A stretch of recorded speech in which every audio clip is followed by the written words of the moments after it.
Hello, everybody. Welcome in. This is SNN Street News Now. Every Thursday evening, 9 p.m. on the East Coast, 8 p.m. on the Central Time. Of course, at 6 p.m. on the West Coast, it's Five Guys and You. And of course, we do this every Thursday. And make sure you go to our YouTube channel and make sure you go to SNN Street News Now. Make sure you subscribe, like, and share. Catch it on Facebook Live, YouTube, Twitter, and Twitch, and be a part of this. Go tell some of your friends. If you have people you don't like, tell them too. They just might be your friend again, or just tell them to go to hell too. A special place in hell. Before they go to hell, make sure to listen to Street News Now and watch this and be a part of it. We need all the numbers we can get. So we'll take anybody to some degree. Hello, my name is Chris. Our fearless leader, Lee Michaels, is on the search for the meaning of life. And until he gets it back, we're going to hold it down with these guys. And they always do a fantastic job when they're here. And so I can never do it without them. Lee, when he's here, we can't do it without him. So, of course, we'll hold it down. Dr.Ron Ford, you see there. And, of course, Francisco Acosta, who is the chocolate Yaddah. The professor, I think, had to go. There we go. The Professor Reggie Miles. Dressed like Charlie Brown today. I guess. I guess. Oh, help. Gentlemen. Yeah, go ahead. Go ahead, Professor. It's good to be back. Good to see you guys. Y'all been doing really well. Great topics, great conversation. And so I guess I'm just gonna come in and see where I fit in, see if Funkadelic is still relevant. It never fails. Funkadelic continues. So we're going to go around the table as we always do. We'll start with Dr. Ron. Dr. Ron, what's on the docket for you, sir? I saw something that I wanted the brothers to talk about this evening. I saw the Department of Justice bringing a civil suit against the state of Georgia. We're going to talk about that this evening. Wow. There you go. To the Yaddah of chocolate. What you got on the docket, sir? All right. This past week, General Mark Milley, a white man, made an impassioned speech about how it is so critically important for the military to understand and discuss and learn critical race theory. So we'll be talking about that. Nice. And I'm going to go to him anyway, just for giggles. Even though I'm always interested what his comment is going to be, because we'll see. Professor Reggie Miles, what are you going to bring to the table today, as you always do? Funkadelic. That's all. I want my funk undone. Okay, there's been so much going on, and I really don't know where to go. I'm just going to ride the coattails of what you guys are saying and get in where I can fit in. Mr. Cosby was released. I might want to say something about that. Ugh. I know. That's what I want. I want to talk about Mr. Cosby being released. That's what I want to talk about. Okay. It's funny you mentioned that. I'll just say what I'm going to talk about later on. Scotty Pippen. Why? And I gave my breakdown about that when it comes to my turn. So, yes, Professor, Bill Cosby was released yesterday. So we got him out. We see him released. I'm going to let Dr. Ron quarterback this one because, again, it's just one of those things that just catches the news, it catches fire, catches on, of course, on internet and everything else. Dr. Ron, the floor is yours about the release of one Bill Cosby.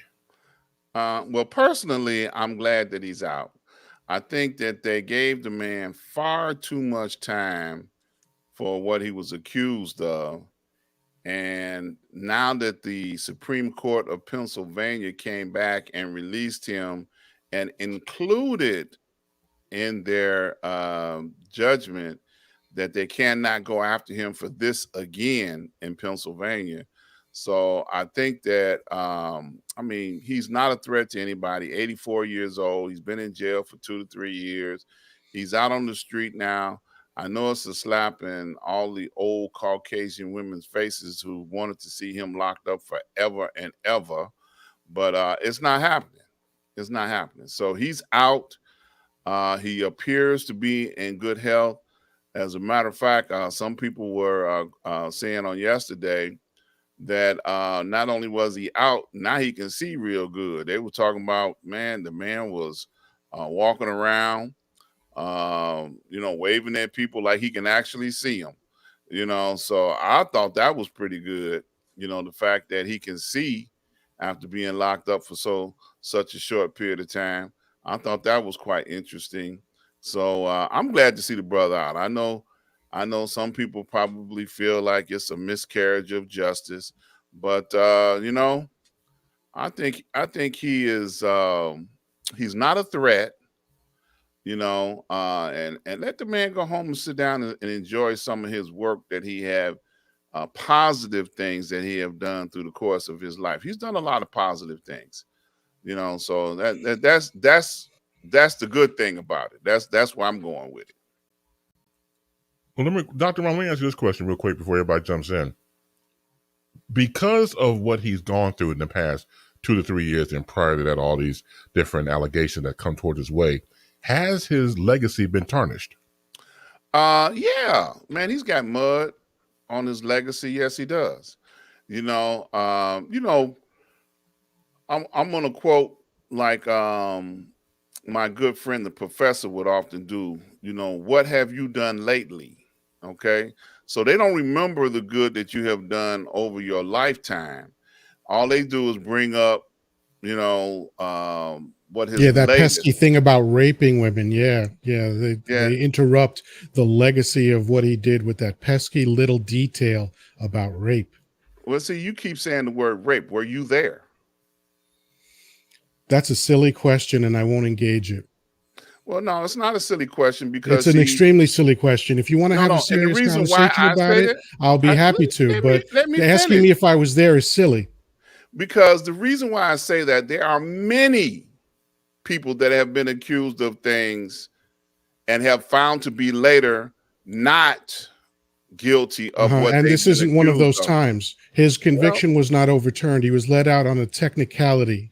It has nothing to do with his innocence or guilt. Exactly. So I was not there. So I don't know if he raped somebody or not. I don't know if he drugged anybody or not.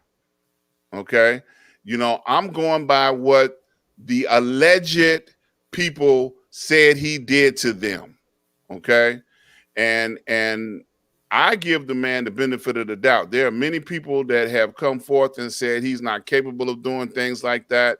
And then there are those that wanted to punish him for whatever reason by saying it and accusing him and putting words of criminality against him. And I know that this system is not perfect. I know this.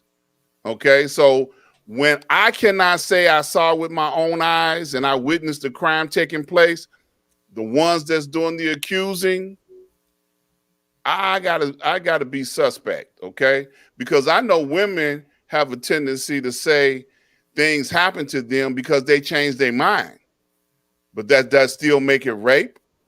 Case in point, there was a woman that went to Mike Tyson's room at 3 o'clock in the morning, okay, and later cried rape. The man went to jail for 6 years because of it. And your point is what?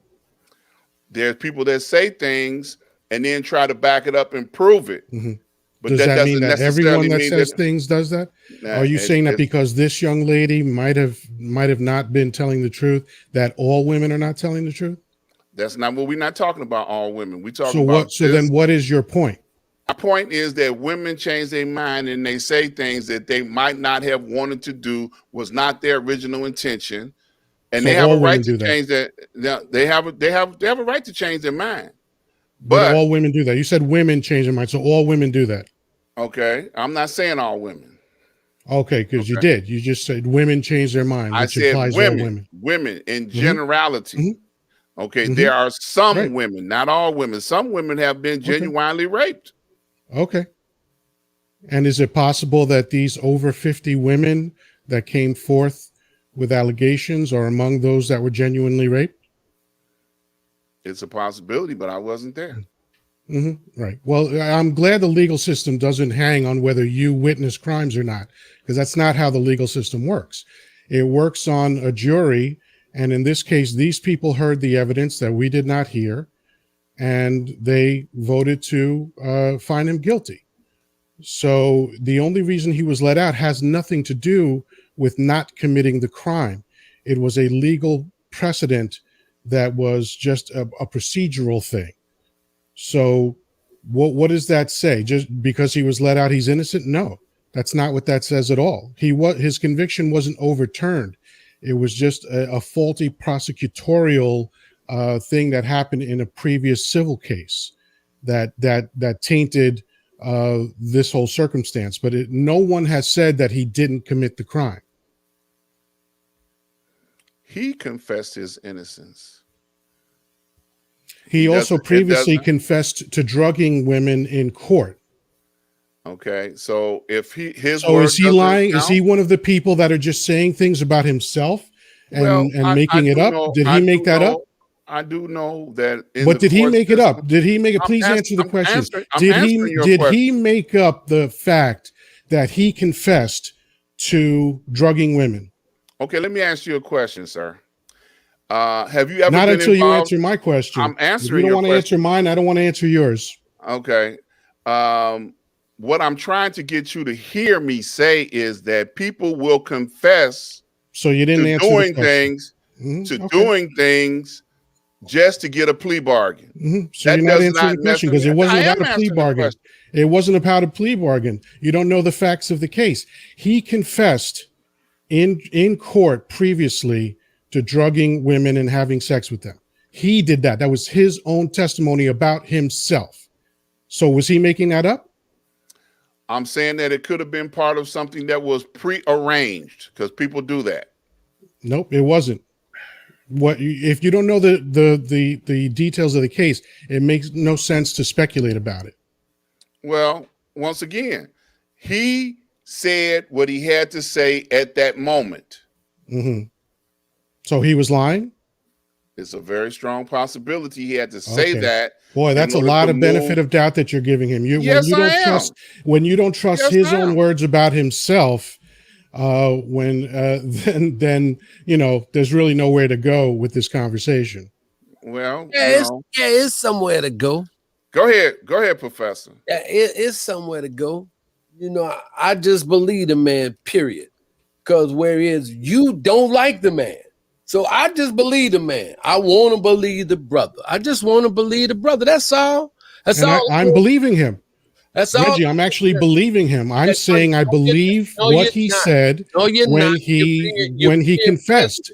You just when he confessed, I'm not being prejudiced. I've taken in the facts of the case. I listened to his own words. Amen. And I've concluded that he was being truthful. Finish, please.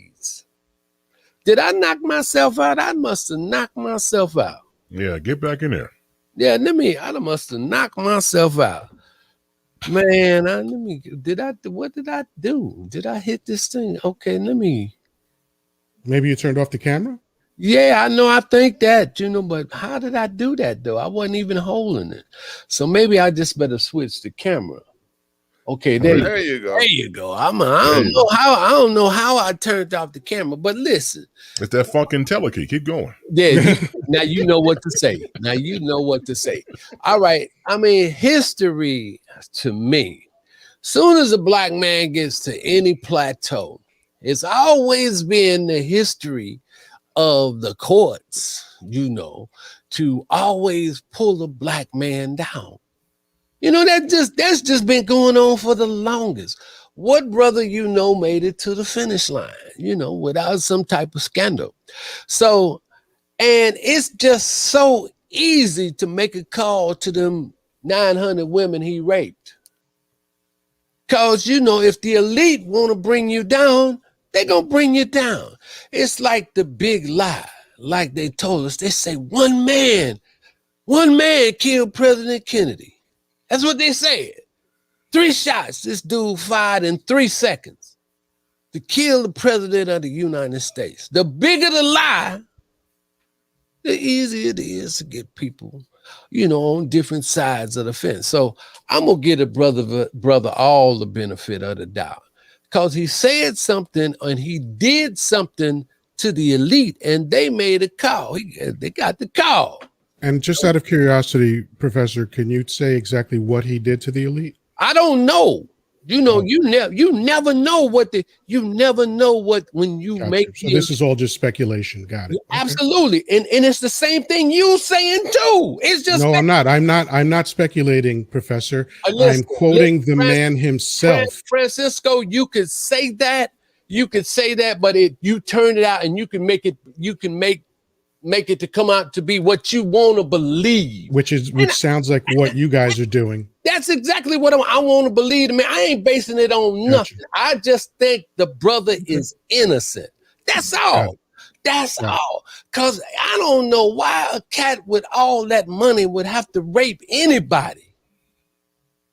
I can't figure that out as a player. I can't figure that out. This man got to be, you got zillions of dollars and you got to pay ugly women and drug ugly women. I ain't going with that, Francisco. You can go with that, but I'm not. I'm not going to do that. And this law that you talk about has never been designed for us. Never. Never. I'm not going to stand by that either. Because this law can be contrived and whatever to do whatever it wants. If you got money, and I'm going to say it, if you got money, you can bend this law. Both black and white have done it. So that's what it's all about. How much money you got to lay down. And so he paid his money. And so since they say he free, technicality or whatever, it's done. Ain't no more double jeopardy. And them 900 women that they raped, they can't get nothing now. Well, they can in civil court. So hopefully that'll happen. Whatever. But let me jump in with this real quick. I want to get the panel's comment about this. So of course, Cosby reunites with his wife Camille. Talks about returning to the stage just hours after his release from prison. This quote came from Andrea Constad. Now, Cosby, of course, was sentencing during the time he was in jail for 3 to 10 years for drugging and violating then Temple University sports administrator Miss Constant back in 2004. Here's her quote with her lawyers. They called the ruling disappointing, and they, like many other advocates, expressed fear that it could discourage sexual assault victims from coming forward. We urge all victims to have their voices heard. Your comment, please, about that. I could dig it, but don't wait 15 years to do it. If it happened, come on down with it. If you violated like that, that's right. You should go. But ain't no 10 or 15. Oh, I got to figure out whether I done got raped or not. Come on, man. That's a blatant look at going at some cheese. If you done been hit and you've been violated in that manner, bring it to the front right away. Ain't no 10 and 15 years on that. Well, there are a myriad of psychological reasons as to why that happens. Whatever. That's right. Whatever. That's right. Let's not talk about anything. It's all whatever. I got it. Whatever. No, ain't no 20 years. Oh, he raped me 20 years ago. Okay. A week later, yeah, okay. We could deal with the psychological stuff. 2 weeks later, but 20 years? That's a money grab. Although she didn't go after him in civil court, she went after him in criminal court. So that doesn't sound like a money grab, but hey, I think it's possible. I don't even know. Most of these women took a cash settlement before they went after him in criminal court.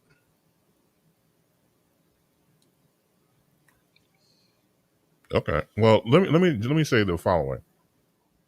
When you have someone like Bill Cosby, obviously, who's high profile, and let's go with the Andrea Constant situation.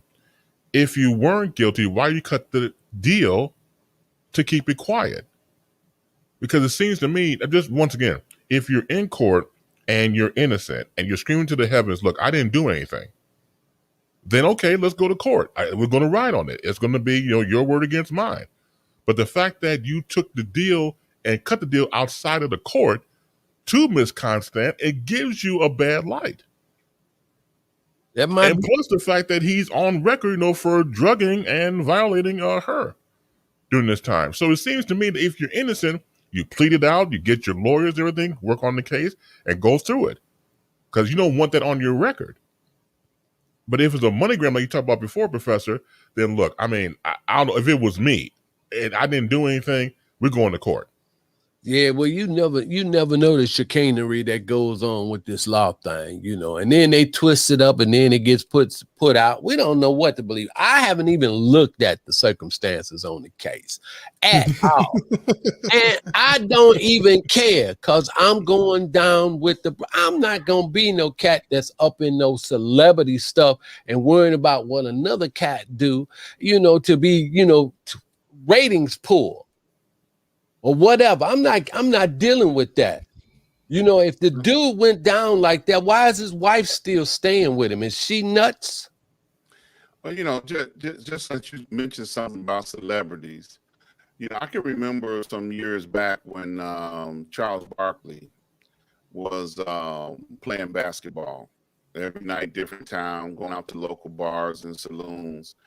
And Charles brought to the public attention that it would be religiously every night somebody would walk up to him and try to pick a fight with him so that he can knock him out, beat him up, whatever, so that they can sue him for the millions that he had. So, you're on to something when you say people will make up things or go after you because of your celebrity. So this is not something that's new. So a lot of times people will make up stories or come forward with stories and add stuff to the story to try and make it look like, this person is a villain so that they can walk away with a payday. Now, I was not there, which was the point that I was trying to make earlier. If he did it, and he paid off who he had to pay off in order to keep this, low key, then he did what he had to do, but I'm kind of, in agreement with what the professor said. This man ain't have to drug and rape nobody. He didn't have to. That has nothing to do with it. You know what else is not new? Powerful and wealthy men raping women. That's not new either.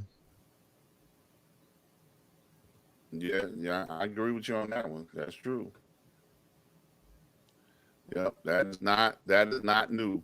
I can remember a situation where one of the Kennedys raped a woman on the front lawn of their Florida estate. Never served a day in jail. How do you know? You weren't there.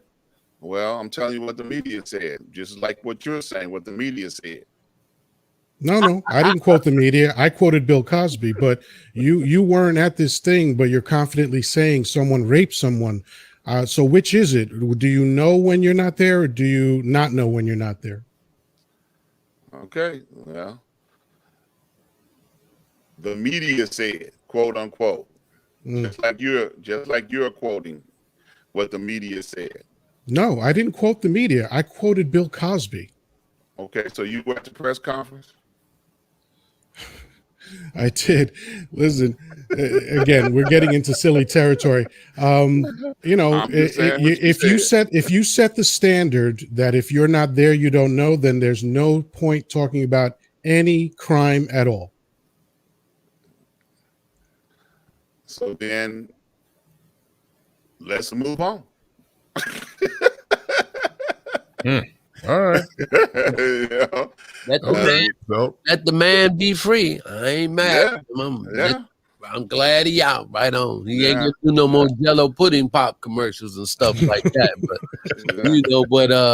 long as an 84-year-old man, you probably can't handle the sugar at this point. An 84-year-old man gonna go to jail for raping 60 ugly women. I'm not with that.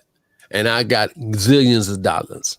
You know, I'm not with that. You know, I can't I can't this mess and like the story of Sam Cooke being murdered and things like that. I can't fathom some things like that. So, I mean, and I'm definitely not going to believe, you know, stuff that I hear on the news and stuff. Not all the time, man, because you know they told us about weapons of mass destruction, and none of that was over there. They fashion the lies to how they want to blow our mind. You know, so. I don't know, man. You know, I just don't know. But I'm just going down with the cat who was once their darling, and then he had to do something that you know that they, you know, and that they just didn't like, and so they took him off the limelight. And if it was a technicality, then I'm cool with that, because it's a lot of cats, you know. Celebrity, black. The only people that don't get off on technicalities is brothers that ain't got no money. You know, if you ain't got no money, they're gonna get you. You know, so I'm happy for Bill. You know, if he did it, man, I'm so sorry that he did it, but I'm glad he's free. You know, I'm glad he's free. Ain't no need of no 84-year-old man, you know, serving no time for something that he did 30 and 40 years ago. He gonna die. I mean, what would be the purpose? What would be the purpose, you know? So well, the purpose would be, as all of you would know, just because someone else does it doesn't mean you can do it. So let's go back, for example, with Hugh Hefner. You know, Playboy Mansion, the Playboy magazine, everything else. It's been known fact about women running around there underage, serving up girls to have sex with men, power brokers, celebrities, everything else. It's just, you know, it's a quote unquote sin of inequity. I mean, it's just all types of, you know, anything you want could happen there. Yeah. Now he got away. Did he get and the drugging and everything else? He got away with it, right? Right, but when you're Bill Cosby, look, you can't do that. No, you're not in that lane. That's right. Go back to the Rat Pack back in the day. You know, of course, with Frank Sinatra and Sammy. Sammy wanted to be Frank. He said that was my leader. That's right. That's right. And you see what happened with Frank. I mean, with Sammy, with his situation, you know, about gangs, you know, dealing, you know, with Kim Novak, the actress back in the day. You know, she's white, he's black. That's right. Gangsters didn't appreciate that. Got an eye took out and everything else. Yeah. So once a certain person hits notoriety or popularity and fame and fortune, there's always parameters. That's right. So you can only go so far. Don't do what I do. You do as I say. And that seems to be the parameter in that situation. So again, when you're on record doing these things, just because somebody else got away with it does not mean you get away with it. And going back to the whole thing with Bill Cosby real quick, I mean, as someone who grew up watching his work, Electric Company on PBS, and of course, you know, the Fat Albert Cosby Kids and the Cosby Show on NBC. All that stuff was electric. It was great. One led to the other. As a matter of fact, he was at Temple. The fact that he was able to take his degree and learn from the Electric Company and PBS, and then parlayed that into the Fat Albert and the Cosby Kids program, winning awards and everything else. But what happens is that all of a sudden, you try to make a power move and you put back in your place. See, and what power move was that? Huh? What power move was that? I'm just curious. This is the power move about him by NBC. I'm sorry, I didn't hear that. I'm sorry. The power move of Bill Cosby trying to buy NBC. Okay, that's okay. So when someone wants to buy something, right, and someone else doesn't want to sell it, all they have to do is say no, thank you. You are correct. But if you cross and, you know, put like this, when you piss off the wrong people, then this is the backlash that happens. But what would be the thing that pissed anybody off? Him going to buy NBC. Okay, so why is that? Well, hold on. I've been in business for 36 years, and I've been in positions where I was either buying something or selling something. Right. And if I want to buy something and someone doesn't want to sell it, all they do is say no, thank you. So what would be the problem in Bill Cosby wanting to buy NBC? Nothing but Caucasian broadcasting. Nothing. Okay, great. That's very cute. That's very funny, but I'm still curious to know Right. what would be the problem. That's not funny. That's real. There's not one person of color that owns any over-the-air network. Fair enough. But again, he wants, right? So a person of color wanted to buy NBC, and the white people there didn't want to sell it. So why couldn't they just say no, thank you? Who would be pissed off by that? They did say no, thank you, but he was getting the money to get it. And they could still say no, thank you. He had the money to get it, but you can't. Okay, lots of people have money to buy lots of things. That why isn't everyone that wants to buy something accused of rape? If the other people don't want to sell, it's a very simple transaction. Hey, I want to buy that. I don't want to sell it. No, thank you. That's it. That's where it ends. I wish I could believe in that world that you have, but that does not come with brothers. Brothers have to stay in their lane. So they were just so infuriated that a black man wanted to buy NBC that they had to convince 50 women to accuse him of rape. Is that what you're saying? They first killed his son. So if you want to get into conspiracy theory, when he had a Benz that can inflate its own tire, they first killed his son. I'm not in this utopian thing. I'm not in that. To where what utopia? He wanted to buy NBC and NBC didn't want to sell. What is the utopia? Thing where people believe in the American system like you are. I'm not believing in any system. I just know that if someone doesn't want to sell something, all they have to do is say no, thank you. Whatever. What exactly did he do? Whatever. Can you describe what he did? Can you give me the specifics of what he did? Hello, hey, Bill. Bill, how you doing? Yeah. You know what I need you to do? I need you to stand down on this NBC thing. We don't need you. We don't need you to have that. We got other things that we want you to do. Just keep selling the Jell-O pudding pops and just keep doing that and just keep doing those other things. Bill, listen, come on now. You people, y'all don't know how to run no network. It's not like that. You know that. So that's it. From there, it went to killing his son and accusing him of rape. I got it. Okay. Now I understand it. So, you never know. You never know how the call is going to come down. Oh, absolutely. When they want you to perform in a certain way. Sure. You understand? Because with all this power or this perceived power that we have, why don't we own one network? After 400 years of being in this country. And there must be a string of dead sons out there for anyone that wanted to buy when the network didn't want to sell. These great laws that you say, there's nothing that we own. Not a newspaper, a television network, a radio station, nothing that allows us to communicate with one another. And so we're brainwashed all the time by what they want us to believe. Did Byron Allen's son get killed by any chance? I don't know nothing about Byron Allen. Byron Allen don't own nothing, and the Supreme Court shot him down. But he tried to buy something. Did anyone of his family get murdered? Whatever. Was he accused of rape also? Listen, whatever. All Negroes. Whatever. That's a great answer. All Negroes. That's a great answer for a conversation show. That's right. All Negroes are not going to be treated equally. Got it. Whatever. I hear you. You still my man, but all Negroes are not going to be treated equally. And there are sometimes no why other than the fact that, and I want to say it, but I can't say it, N-word, we don't want you to have this. N-word, we don't want you to have this. And they don't have to give no reason because we have no power to. If they don't have to give a reason, then why would they have to kill his son and accuse him of rape? Baby, please. Had to put the man in his place. That's what it's all about. The man had to get put in his place. There's been no brother that went through that has come out on top. They took Joe Lewis's money. Marvin Gaye got put down. Isaac Hayes got put down. You can go down the line of all the entertainers.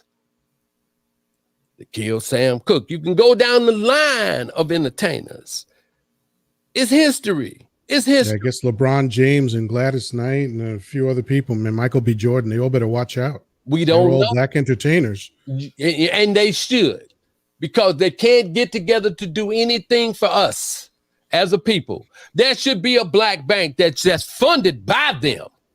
There should be some kind of way that they're funneling money to us so we can get our own loans and stuff like that. Listen, we got a lot of black people that's rich, but we don't have any standards among ourselves that like the Jews, for example. So I'm not going to worship no America as it is. I'm not going to do that. And I'm not going to ever. Clearly, by my comments in the past shows, I clearly don't worship America. I've been extremely critical of America. I don't know what your comment. But whatever. I got it. Whatever. Whatever. Yeah, right. I don't know what your comments. I got it. Whatever. I got it. Whatever. You know, I have no idea. I hear you. Whatever. And so somebody is just saying, just put in the quote saying, Oprah has her own network. She does not. That's cable. We're talking about over the air. And she can be knocked out if she don't play the ball just like that. That's right. Oprah Winfrey Network. That's right. On cable. That's not the same thing as NBC or ABC or CBS. That is not the same thing. Those are two different things. Mr. Cosby wanted a terrestrial network, an over-the-air network. No, Bill, we don't want you to have that. He was persistent in trying to get. Because we're so offended by your desire, we're going to kill your son and accuse you of rape. Oh, absolutely. That's where the logic is going here. Okay. Absolutely. Okay. Absolutely. Just making sure I understand the conspiracy. There have been others that have done less than that. Sam Cooke, for example. Less than that. Been murdered. They allowed Bill to live because he was the darling. Going to come after an 84-year-old man, blind from diabetes. But he was obviously a major threat to them. No, he wasn't. They always want to make examples of us. They always to keep us in our place. You can't get that high. You can't get that high. If you get that high, either you're gonna have to play ball or you're gonna get got. It's just that simple. That's the reality. We don't run nothing. We don't run nothing here. We don't run nothing here. I'm sorry. Let me jump in. I know we got to move on, but yes, sir. Very spirited, to say the very least. And we can shelve this, as they say, and return at another time. So we're going to keep on with the other topics coming on. Dr. Ron, what do you have on your docket right there? Well,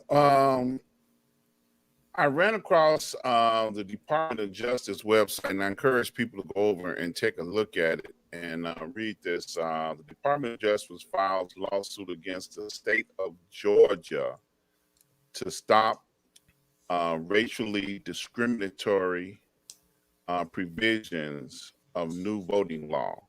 So the Department of Justice announced on last week that it was filing against the state of Georgia, Secretary of State, and the state election board over recent voting procedures adopted by Georgia Senate Bill 202, which was signed into law March 2021. The United States complaint challenges provisions of the Senate bill of the Voting Rights Act. The right of an eligible citizen to vote is the central pillar of our democracy, the right from which all other rights ultimately flow. This Attorney General, General Merrick Garland, this lawsuit is the first step of many we are taking to ensure that all eligible voters can cast a vote, that our lawful votes are counted, and that every voter has access to accurate information. So basically, the Department of Justice is suing civilly the state of Georgia for their recent bill that they put in place. and they're calling into question some of the terms and conditions that they have put in place, which will allow people to be able to vote in the state of Georgia during election time. So it looks as though there is a movement to try by the federal government to stop some of these states from putting in unfair practices against people of color. So, you know, I wanted to bring this to the panel. Are we finally getting a little headway? This is coming from the Civil Rights Division of the Department of Justice. So are we getting some headway, or is this just another attempt to pacify us in what's right and what we're looking at is really what it is? We're definitely not making headway. The Supreme Court just upheld these onerous rules that will make it harder for people to vote. So that was in Arizona. The short though, answer right? is no. Yeah, the state of Arizona, right? Yeah, that just happened. This, for the state of Arizona. So, I don't see it just seems like right now the Republican Party wants to turn back time. You know, they want to party like it's 1899. They don't want women to have rights. They don't want black people to vote. I don't get it. I mean, I know that that's their only chance of staying in power, but it's pretty obvious and it's pretty ridiculous. And the fact that, you know, the Supreme Court upheld these two decisions is just ridiculous. Yeah, I totally agree. Yeah, but totally the last thing we don't want to do is go backwards. I remember my grandfather on my mother's side, God rest his soul, would talk about living in the South. They came from Tennessee, and how you would go to the local authorities to register to vote, and they pull out a bar of soap and say, "All right, N-word, how many bubbles in the bar of soap?" Just the fact of being, you know, not even the rights of dog catcher or dog to be humiliated. And we all know what our people are going through, black and brown people alike. And to see this rising up again, what the Republican Party, and I can't even call them that anymore because they are the party of 45. They sold whatever level they sold, you know, during that time last year.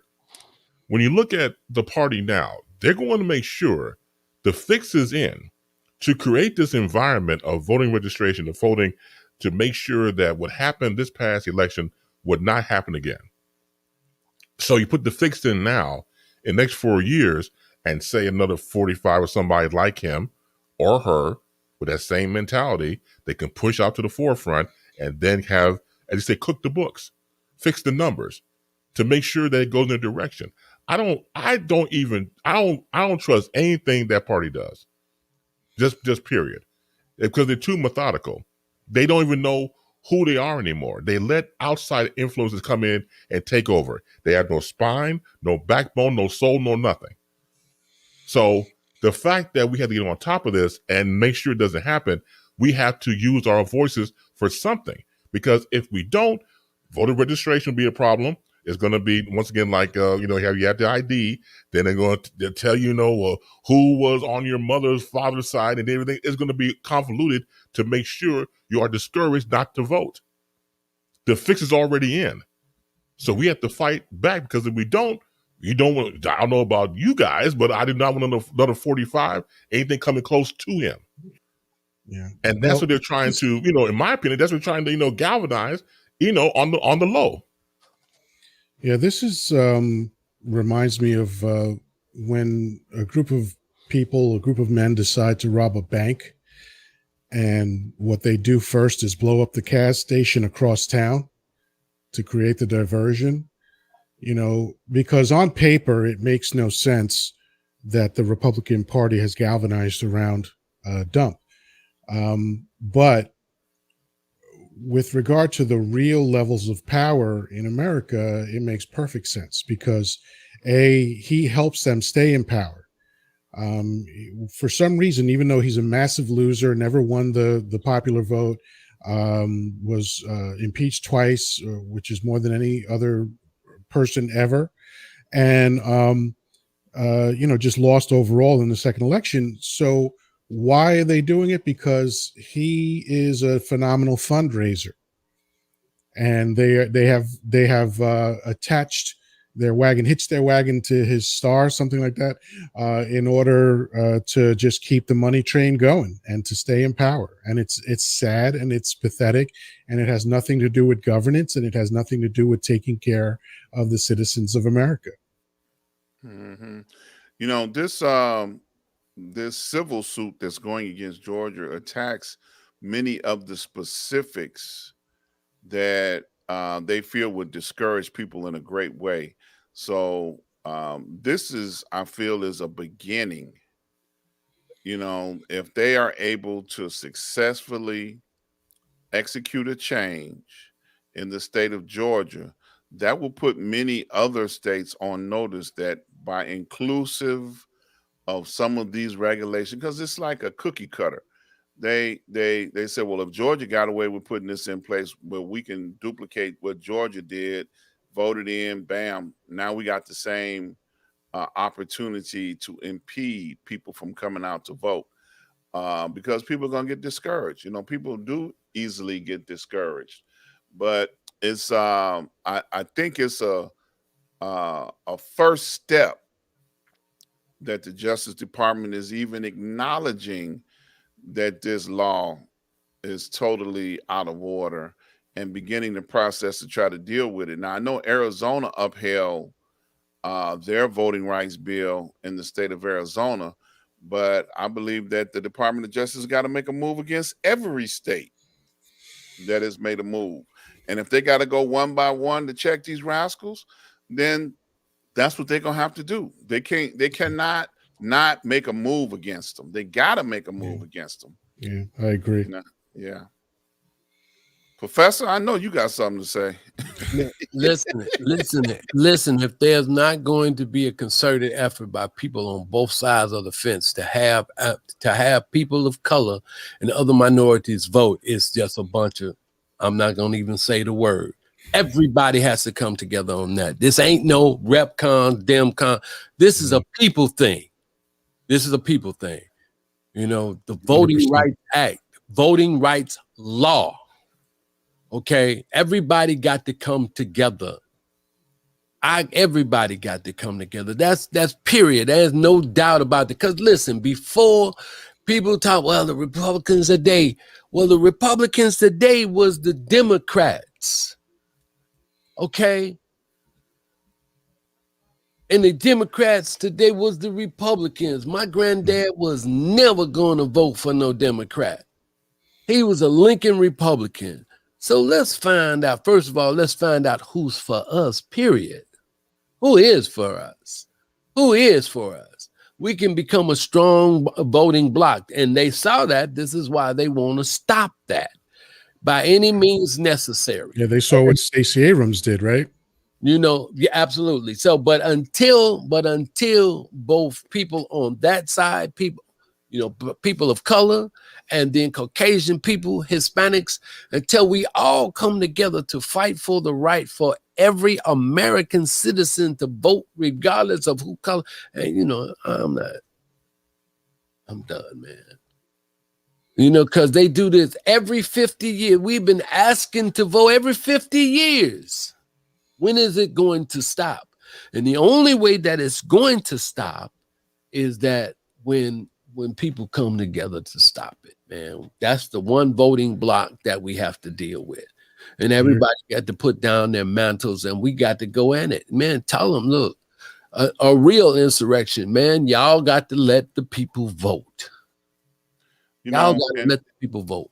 And what you just said is one of the premises of what the Department of Justice put out on, like I said, go to their website, departmentofjustice.com, and it's quoted here, the right of all eligible citizens to vote is the central pillar of our democracy. It's quoted in there. So they're defending that democracy and eligible citizens to vote. So it's there. It's written in the lawsuit. So you bring up an important point, Doctor, and that is the idea of democracy. Again, I've been very critical in the past of the fact that America literally has never been a full democracy. It's never been one person, one vote. You know, huge segments of the population were not allowed to vote. I mean, voting rights is only what, 55 years old? I was born the year before everyone had a right to vote in America. That's kind of wild to me. You know, this is an ancient history. And like the professor said, like we have to go through this every 50 years. And, you know, there's definitely been a reversal of the characteristics of the Democratic Party and the Republican Party. But as far as I could tell, it's been pretty consistent for the past like 50, 75 years in there, where the Republicans just have gone in a direction that seems to have nothing to do with governance. Gotcha. Well, we'll see. You know, if they're going to go after every state, I think that's a statement. Like the state is making a statement. I think that the Department of Justice Civil Rights Division is making a statement as well. Yeah, and it makes all the sense in the world. I think the main thing also is that people need to get more involved. And it's always strength in numbers, but you have to subscribe to that type of philosophy. You can't get everybody. You can't get everybody on board, but the ones that do, have them come on board and just try to, you know, increase the numbers, because that's going to make a difference. We showed what happened this past election with the presidential. If we just stay on the course, I mean, not a course that just as a, you know, campaign slogan. I'm talking about stay the course for real, they can make a difference. Professor, you had your finger up. You had the church finger up. So they want to say. So one of the things that, you know, to make this change, it's really going to cost money.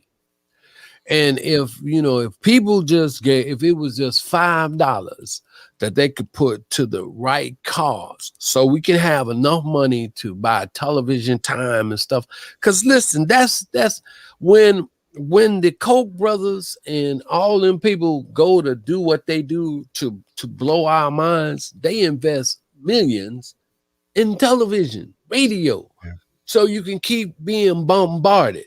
So the little people, listen, organized people is going to beat organized money. Okay, we got that. But if we put a couple of dollars down, you know, just $5, if the majority of the poor people just gave up $5, stop, you know, a pack of cigarette money or whatever, and put that on there, then the people that's trying to do something for us will have they'll have guns to deal with in this battle. And we got to have that French girl Monet. There's no doubt about that. But isn't that kind of a sad state of affairs? Like, I mean, you're 100% right, but it just troubles me that is the reality, that's what it takes, that politics and governance comes down to who puts up the most ads on television. Yeah. Well, you know, and see, but that's how they keep us that's how they keep minorities or the masses in their place. See, because they know we can't put that up. Right. And then they put so much stuff in the game to keep us divided. See, listen, I think that was one of the reasons why, you know, Martin Luther King became, you know, a troublemaker, because he was sitting down telling the poor white people, look, let's switch the sides on this table here. On that side of the table, you still poor, and I'm still poor on this side of the table. And so that type of rhetoric they didn't want to see. They don't want to see the poor masses come together. The elite never want that to happen, because this is why they changing these voter laws and stuff like that. Because poor people on both sides of the fence, when they were putting in Mr. Biden, not only were there poor African Americans, but there were poor white people that was doing that. And that type of unity, to the fact that everybody's blood is red, they're going to use the media. They're going to use this Bill Cosby argument. They're going to do everything they can to keep us divided. They're going to keep us away from having the eyes on the prize by any means necessary.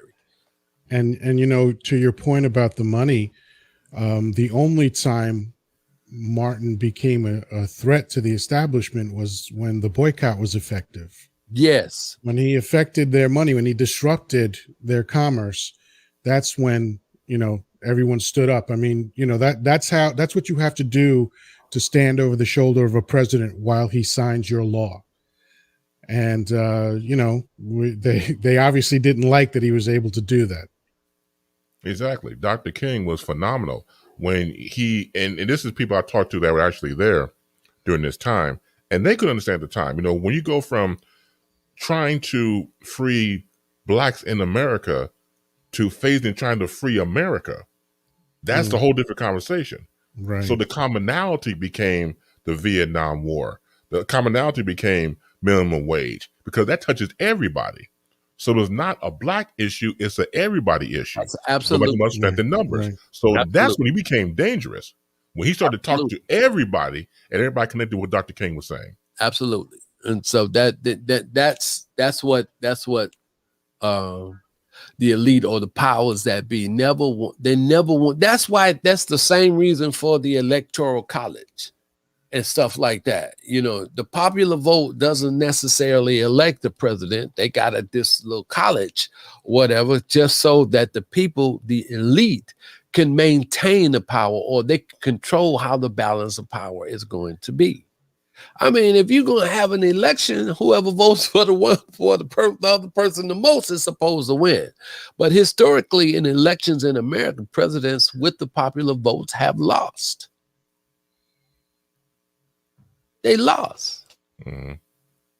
It's because of that trap door, man. That electoral college is a trap door to democracy.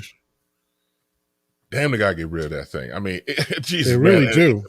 Back in eons when I was in school, Doc, and I'm trying to understand what the hell this electoral college was. I'm scratching my head then. I'm scratching my head now because, again, it's foolproof. It's dummy proof to make sure you control the vote and the states and everything else. So we'll make it designed that way to keep controlling power.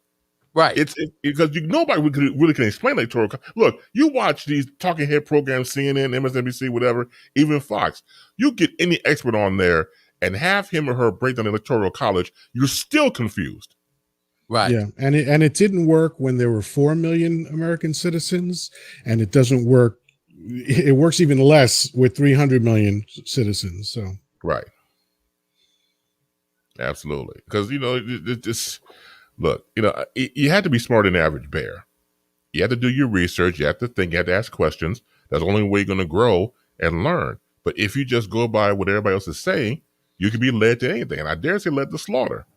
Nothing wrong with thinking. But if someone tells you to do A, B, and C, you do it without questioning authority, look, it may not be good for you at the end. No, absolutely. Yeah, absolutely. I'm telling you, man. No. All right. As always, we're going to move on. So, Francisco, the floor is yours. Take it away, sir. I'll tell you what. Since I spent so much time, hey, that's not me. Since I spent so much time jousting with the doctor and the professor. And by the way, Professor, I am so glad you're back. This program needs your voice. I'm very, very happy that you're here tonight, despite all appearances. But yeah, I'll yield my time. I'll shelve my commentary until next week. But I'd love to hear more from the professor and from the doctor. Oh, gee, that's the way you're gonna do that now? And even you, Chris, if you want to chime in. Yeah, and even me. Yeah, what the hell? Yeah, all types of. Well, what the fuck, man? You going to do? Oh, hell. Yeah. All right, so let's yield the time. So I'll go on and start this thing. So, like anybody else, you're watching TV and you come across this situation with a former NBA champ. He's one of the 50th NBA stars of all time, Scotty Pippen. So Scotty Pippen was on the Dan Patrick show this past Monday, and the question became, during the course of the conversation about his time with the Chicago Bulls and former Chicago coach for the Bulls, Phil Jackson. So Phil Jackson, Pippen accused of racially motivating his decisions in a GQ interview, was asked by Dan Patrick if he believes his former head coach was racist. And he said, meaning Pippen, yes, he was racist.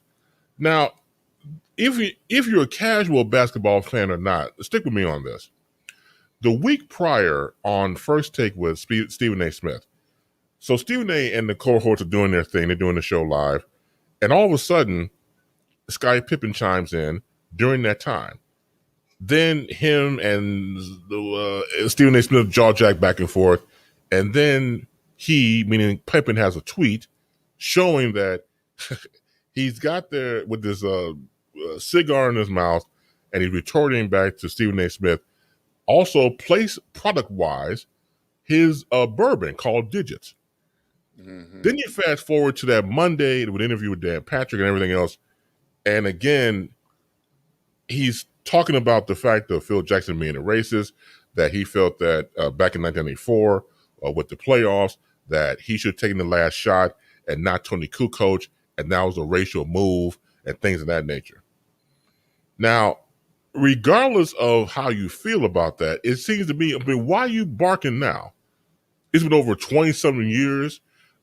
I've never heard anything about Phil Jackson being racist. The only thing that came to mind was back in 2014 when Phil Jackson became the president of the Knicks, and he made a comment towards LeBron James and his crew, Maverick Carter and them, saying that they were a posse. So that gave me the red flag about, he's probably having an old man moment, get off my lawn, you kids type of thing, and not connected to a generational divide. The fact that you have all this publicity, is any publicity good publicity when it comes to Scottie Pippen? Case in point, he has the bourbon called Digits, which he said it was very smooth, vanilla flavor. I've not tasted it. I don't know if I want to. And if I drink something that what he's talking about now, I probably would not be, I'll lose what's left of my mind. And then, of course, then he has a book that he's hawking by Simon & Schuster called Unguarded. So whether he's talking about Phil Jackson, we're talking about Tony Kukoc, Jackson being racist, and everything else, it just seems to me, it just sounds like sour grapes. But is bad press good press? That's a good one. Yeah. What do you gentlemen think? Well, okay. I kind of agree with all the above that you've shared, base, and I'm looking at it, and I'm looking at it from a business type thing too. What you say, he got a book. What he got coming out? What he got a book? A book called Unguarded by Simon & Schuster. And then he got a drink too. Got a drink too, the bourbon. Oh, well, it's by any means necessary, man. Shameless self-promotion, man. Whoever it is. And I really don't. I mean, 20 years now, all of a sudden he racist. When did you figure that out? So I'm gonna leave, the same thing with them girls that was with that dude. I'm not gonna deal with that, but I do know that he's trying to seed. It's like a pre-build up for whatever thing, that he trying to do, So it's just like Muhammad Ali. Ali said he wanted the people to hate him at the fight as much as he wanted the people that loved him to come to the fight, because both of the dollars from people that loved and hated him was green. And he was still going to go to the bank. So Scotty ain't got nothing to lose saying, oh, yeah, well, Phil's racist. Come on now. I mean, you just saying something. Well, and then what difference does it make? And then how you gonna sell that, right?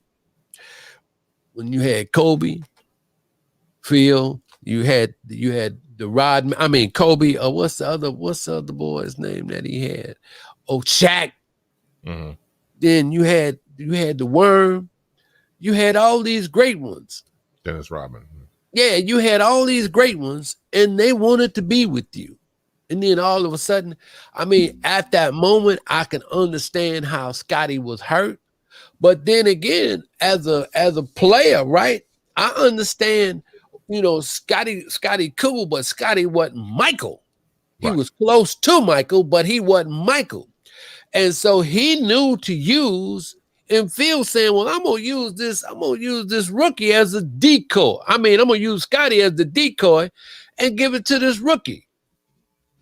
and just like you say, Bass, he got sour grapes. That hurt his feelings. It probably would have hurt my feelings too.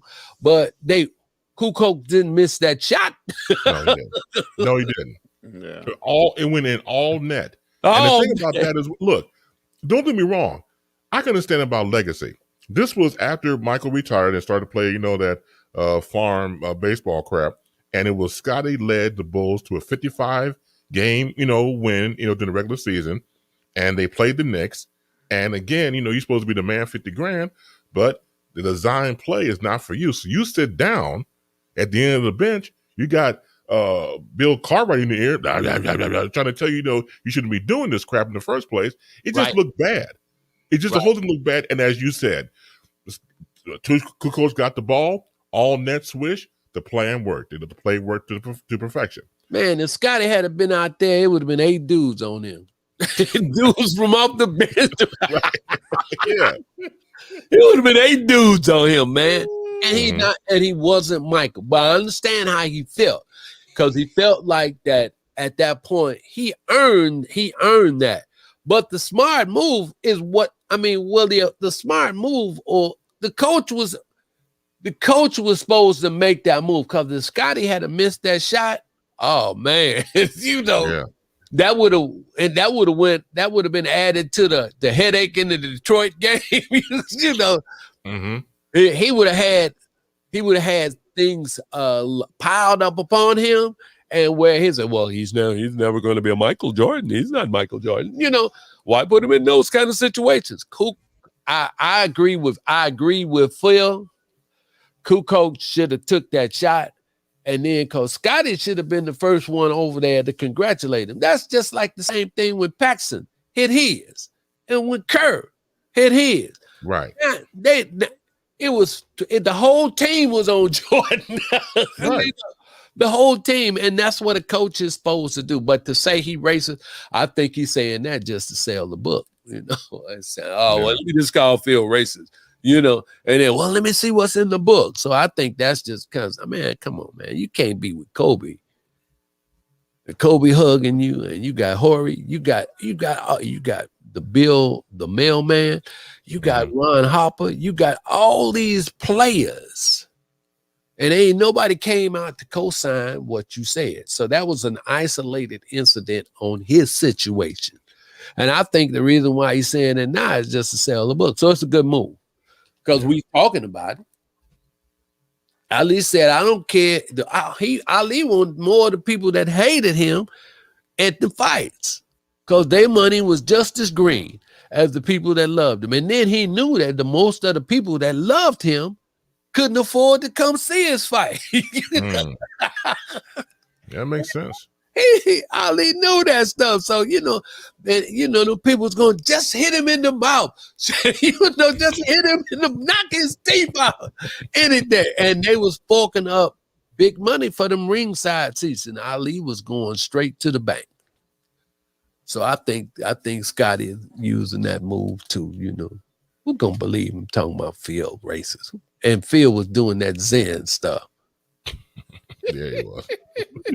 Smoking that good weed. Yeah. Go. You will let me in the game. You know how I go. No, that Zen stuff. Like in what is it? Star Wars. So when Skywalker goes up there and he tell the dude, you will let me in. And then the dude said, come on in. Oh, man, you gonna go to the Jedi mind trick. Okay. Yeah. Oh man. So of course, okay. So Phil being the Zen master during that time. Yeah. So he putting it on him, man. You will shoot the basketball, But Scotty didn't want it because Scotty wanted his, and I can understand that he wanted his piece of fame. Right. See, because he had the one opportunity to break from the shadow of Mike. He had that one opportunity right there.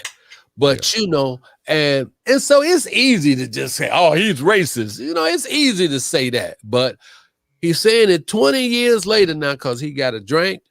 Oh, I'm about Scotty's stuff, man, because he said Phil was racist. So people gonna go out and get it on account of that. They're going to go get the book because he said, I gotta look in the book and see how Scotty said it. Because when you really read it, Phil wasn't being racist. Come on, man. That's just Scotty hollering at that. Scotty was just hollering at that time. And it's a good move for him to do that right now.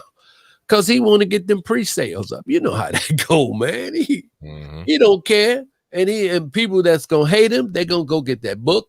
They're gonna get that drink. And so he going straight to the bank.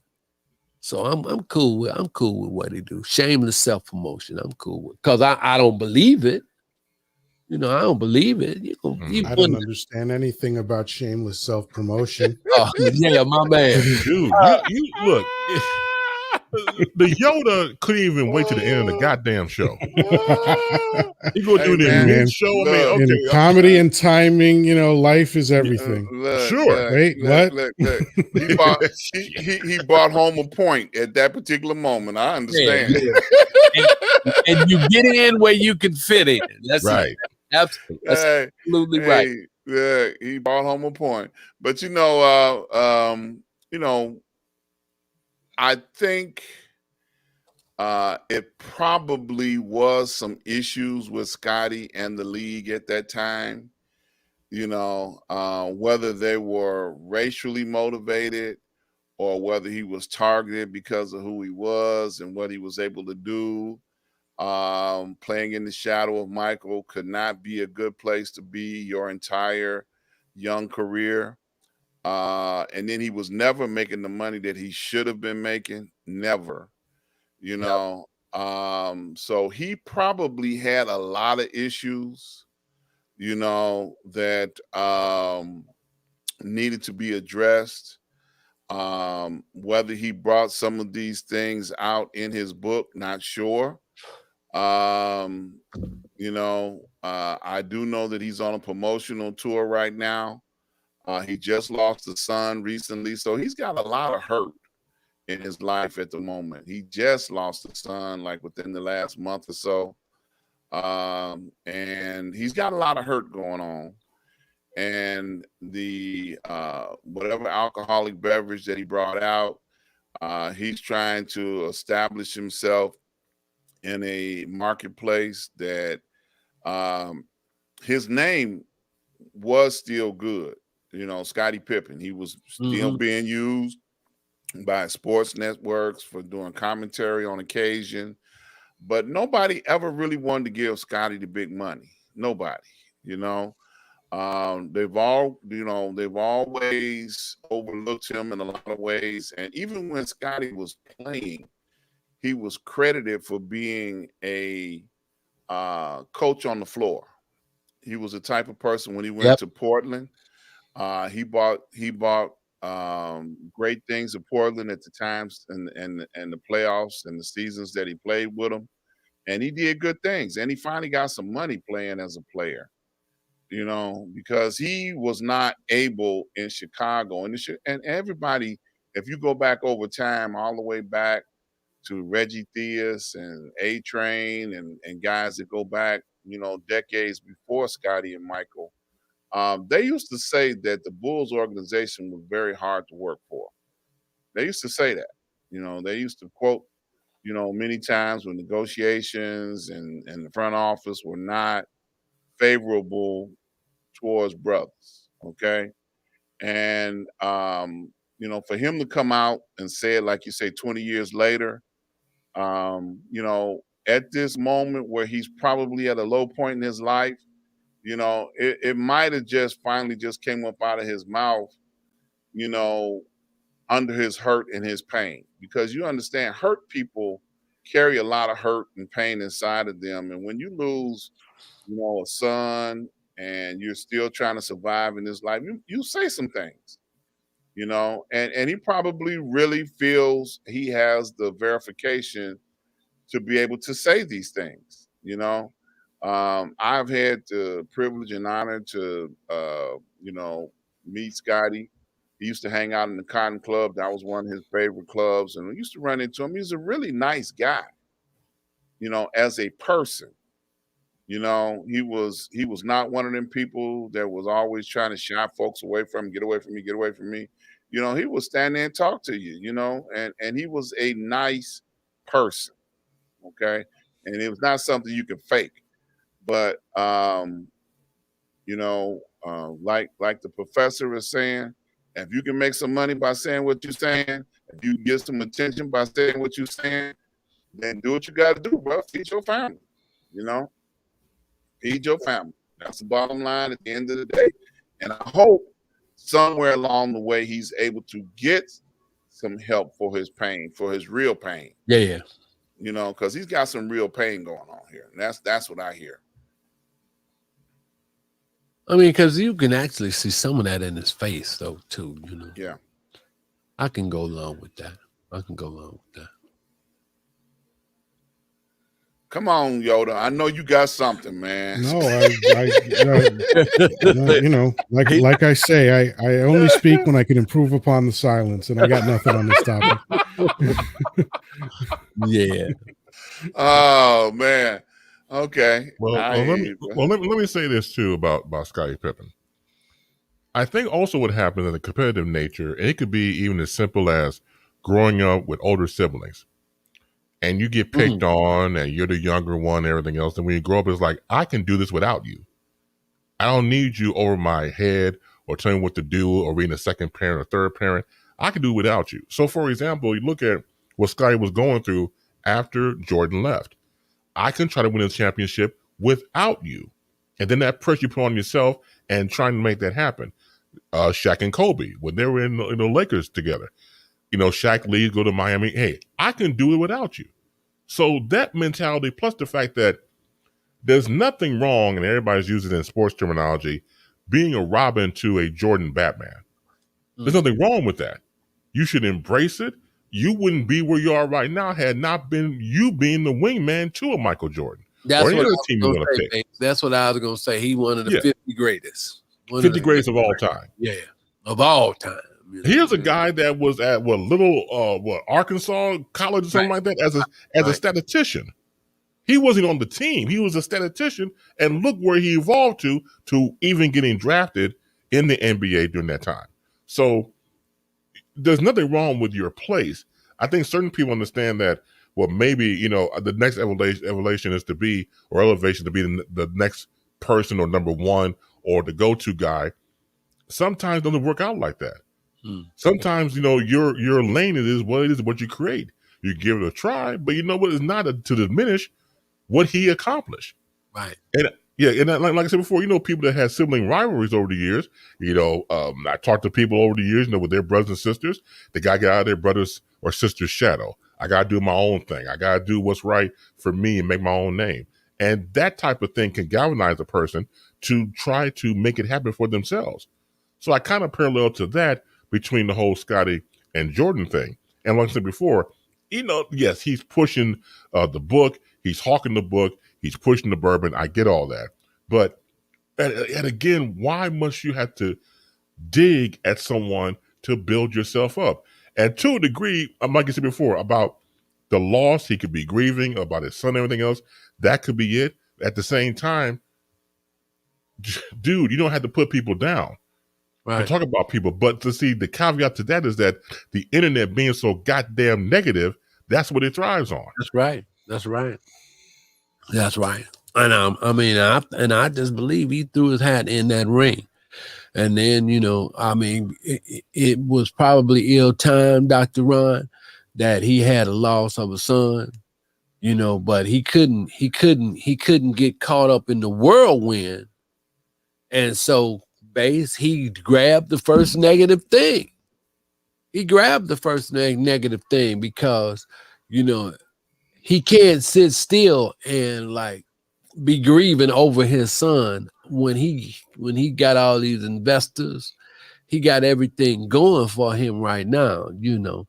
And when, you know, you can't have a product and then also, well, we're going to, Scotty wants to delay the launch. You know, they done already set up the advertising dollars and everything for the launch to go at that particular time.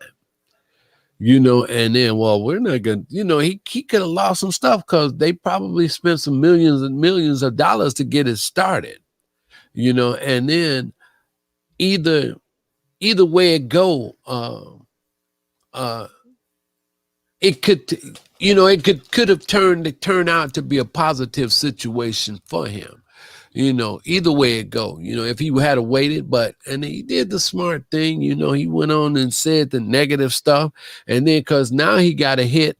Oh, well, you know, Scotty lost his son. So he might have been crazy. So everybody is, you know, we like to forgive people, right? You know, we like to forgive people. So he got that built-in excuse right there. Oh, I didn't mean it, man. You know, I was grieving over Phil. I mean, I was grieving over my son, right? And everything is all lost. But in the meantime, his book sales went up 45%. The bourbon stuff, you know, took off. Because I'm quite sure he got some people around him that said, hey, Scotty, you know, hold on. Let's take advantage of this right here, you know, because there's some people that put up some money with him. Because like as Dr. Ron said, he's a nice guy. He's a nice guy. And he's lived with all these secondary things. But, you know, to come out and make it, you know, make it palatable for him to make some more money off of it, you know, like in that Winans film, more money, no Wayans film, more money. He really don't have anything to lose. He don't have anything to lose, and he has everything to gain. So I'm sorry for his loss and some of the things, but hey, you know, when the word is called sublimation. The word sublimation means when you take something negative and you turn it into a positive for you. So, you know, he sublimated the situation, man, and and the positive is his bank account is going to be increased over this here. And you know, OJ's made that song. Here I go, Ron. OJ's made the song, money, money, money, money, money. And I was waiting on it, bro. Yeah. I was waiting on it. And I know you got a cliff note for us, man. I know you got a book cliff note for us. Oh, man, it's coming. No, not this week. But it's not a cliff note, but it's necessarily, you know, I want to look at, you know, I want to take a look further. Francisco, you might like this, of the story behind the Daughters of the Confederacy. Oh, boy. You know, I really want to look into that. You know, have at it. Yeah, I got to look at that because that's the basis. To me, that's like some of the basis of this last presidentism, because they was like these people, like they were on this mission to put up all these great leaders that lost. You know, make statues of them. You know, so what was this ideology? You know, they wanted to make winners out of losers. And then this that thing is deep because they had their own Bible and all this old kind of stuff. And I want to see that just so I can understand more so the game that's being run today. Because the same history is repeating themselves. You know, they attacking the voting rights, you know, and then this last president, they want to tell us that this man won. You know, they want to make Hey, he's going to be reinstated next month, and boy, are we going to look dumb. Right, August. I thought I was the only one that heard that foolishness. Yeah, but August. Christ. But you know, but this rhetoric to make this loser a winner, it's like we all know this saying, there's nothing new under the sun. So I got to check out this rap that them ladies that they was talking about. I heard about it, but that's all right. Listen, today Dump got indicted. Dump organization got indicted. Yes. And his lead accountant turned himself in. So that loser's going to be losing a whole lot more real soon. Wow. Okay. Okay. In New York. Because let's not forget, it wasn't the almighty law enforcement that got Al Capone. That's right. It was Mr. Wilson, Frank Wilson, an accountant who not only got Al Capone, but he also got the Lindbergh kidnapper as well, because he invented forensic accounting. And so all that stuff that he developed is being used right now. And that's why Dump is dancing as fast as he can. Mm-hmm. Yeah, well. Yeah, New York did a good thing. Yeah, I know. You And write let's that down. thank Robert Mueller for queuing it up for them. Yeah, look, mark that down. I said something good about New York, y'all. Hey, listen, even a broken clock is right twice a day. Uh-oh, there you go. The whisper said that. Yes, sir. Yes, sir. Oh, I'm man. rooting for him. Gentlemen, this Yes, is sir. always great dialogue, and the people out there in the comment section always chime in as well. Before we part company, any last words before we skedaddle from anybody? Yes, I would say, since we invoked Star Wars earlier, do or do not. There is no try. Yes, sir. Yes, sir. Nice. I like that. That was thought provoking. Yeah. Yes, even you too, Yoda, can have some comments too. That's all right there. Yeah. I got a Anybody good else? one. Yeah, I got a good one. In 1857, Frederick Douglass said, "If there is no struggle, there is no progress. Keep up the struggle." That's right. All right. So then that means I have to change my mind from last week. I was wrong. Struggle is necessary. Thank you, Ron. Okay. There we go. Yeah. Frederick Douglass, 1857. That was a good thing. Yeah. There you go. Yeah. So, y'all done gave me an idea. Now I got to come up with a quote. So now I'll be doing some. You got a Snapple fact or something? Yeah. Now I'll be doing some, historical stuff. But I'm glad to be back. Thank you for the conversation. Thank you for the challenge in the mind. Thank you. And the one thing that I do want to say is that being an organized people is not enough. I mean, it's cool, it can win, but if you got $2 to put behind a candidate that's strong for the Voting Rights Act, or I'm gonna just call my girl out, Stacey Abrams, and what she's trying to do, we're gonna need some money, y'all, because that's the only way we're gonna be able to fight the Koch brothers and all these other cats with this top dollar that want to keep things the way it is. So try to just $3. If you can put $3 and give to a campaign, that'll be cool. Amen. There you go. Amen. And a women. You gotta have the money to make it happen. No romance with finance in any situation. You gotta keep it moving. The quote, then since everybody's quoting stuff, the quote I have for tonight in parting: "It's not the length of time you live, but how well you live that length of time." That's cool. That was from my Auntie Lane years ago. She passed away years ago when I was 7 years old, but I never forgot that. And I live by that, and I spread the word when I can. And it to me just sums everything up. It's that dash in between on that, that gravestone. We got to make that happen. Yeah. It's entirely up to us. And so what we do in between does make a difference. Yes. As always, thank you everybody out there for being a part of this. And thank you to my panel, to my brothers in broadcasting. Here comes a shameless plug. But make sure you follow everybody's programming because, of course, Professor Miles does this thing, with his music. Dr. Ron has his talk show. And, of course, Francisco has his podcasting. And of course, I got my thing too. But follow these brothers. You get a chance to see them outside of here, which is why we come together every Thursday. Bless you. Okay, that's the. There you go. That's great. Yes. 9 p.m. Eastern, 8 p.m. Central, at 6 p.m. on the West Coast. This is Street News Now. 5 Guys and You. Make sure you subscribe, like, and share. Go to the YouTube channel and be a part of it. Catch it on Facebook Live, YouTube, Twitter, and Twitch. For Dr. Ron Ford, for Professor Reggie Miles, for Francisco, a.k.a. the Chocolate Yoda, I'm Chris Bass. See you next Thursday. Take care and be peaceful. Peace. Peace.